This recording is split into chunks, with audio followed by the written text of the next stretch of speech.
श्रीनाथ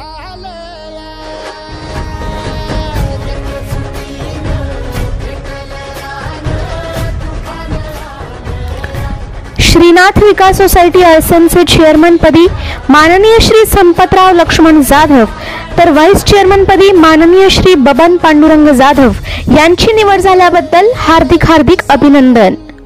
शुभेच्छुक माननीय मनोहर बापू जाधव, माजी पंचायत समिती सदस्य, माननीय हिम्मतराव जाधव, माजी सरपंच, माननीय प्रकाश तात्या जाधव, माजी सरपंच, माननीय जयसिंग दाजी पाटील व समस्त ग्रामस्थ आळसन।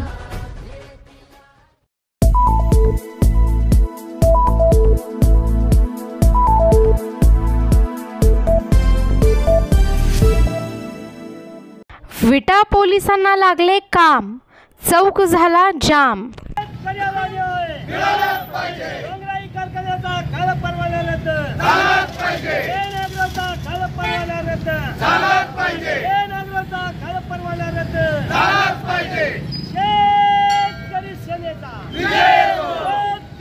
केन ॲग्रो व ग्रीन पॉवर शुगर गोपूस कारखान्याकडून येणे बाकी असलेल्या ऊस बिलांसाठी आज शेतकरी सेना या संघटनेने छत्रपती शिवाजी महाराज चौकात रस्ता रोको आंदोलन केले।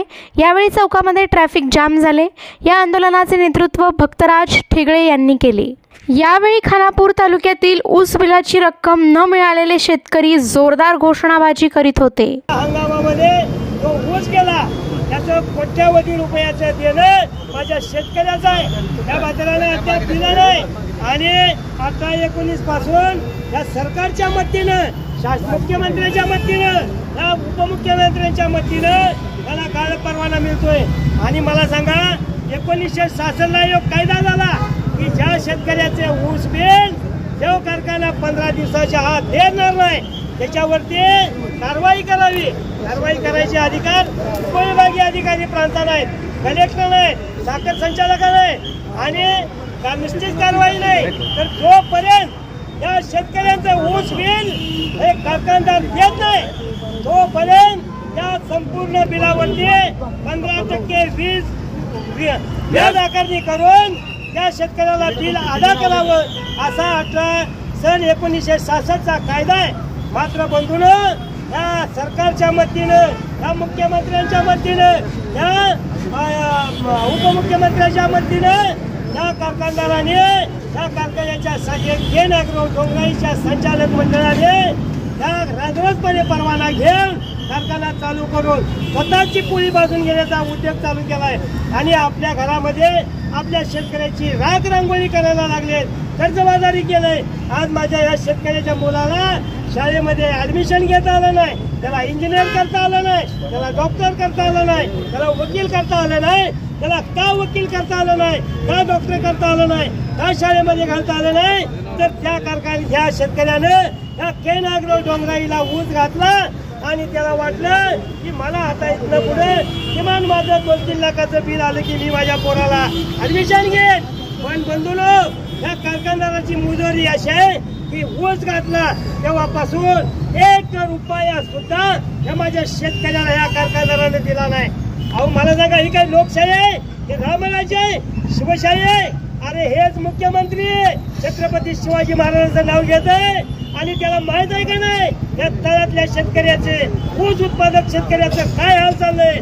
18-19 पैसे आपल्या मांडीला मांडी लावून बसणारा चेअरमन या शेतकऱ्यांचे पैसे न देता आपली आमदारकी मिळत्या म्हणून त्याला पैसा देतोय आणि स्वतः आमदार होतोय आणि आमदारकीचा धाक दाखवून साखर संचालकाकडे परवाना घेतोय। आमचा ह्या शासनाला, ह्या मुख्यमंत्र्याला आता जी म्हणजे आपलं कोण आमदार होत होतोय, आता आमदार झालो खानापूर आटपाडीचा, आता होणारच आहे। हे सुद्धा तुमच्याकडे बाबांनो, या मंडळीला बघायला तुमच्याकडे वेळ नाही। आता आमदार होणारच, उद्याचा आमदार मीच ठरलो। अरे कुठे गेला या आमदार, कुठे सोडलं या जनतेला वाऱ्यावरती? अरे 6 वर्ष झालं त्या शेतकऱ्याला ऊसाचं बिल मिळालं नाही आणि आमदारकीची स्वप्न ही मंडळी बघायला लागली तर बाबांनो, येणाऱ्या भविष्य काळामध्ये आमदार होऊ पाहतील, उद्या आमदार म्हणून कटआउट लावतील। त्यांना तुम्ही जर धडा शिकवला, तुम्ही त्याला जर धडा शिकवला तर मला खात्री आहे उद्याचा होणारा आमदार हा तुमच्याकडे लक्ष दिल्याशिवाय राहणार नाही. तुमच्या उसाचा दर मिळाला पाहिजे याच्यासाठी भांडल्याशिवाय राहणार नाही. तुमचं बिल 15 दिवसात मिळालं पाहिजे याच्यासाठी संघर्ष केल्याशिवाय राहणार नाही. आणि असाच आमदार इथून पुढे आपण निवडून द्या. बरोबर का? तर बंधूंनो, इथून पुढच्या काळामध्ये आपण सगळ्यांनी संघर्ष करूया. शेतकरी सेना तुमच्या पाठीशी ठाम आहे.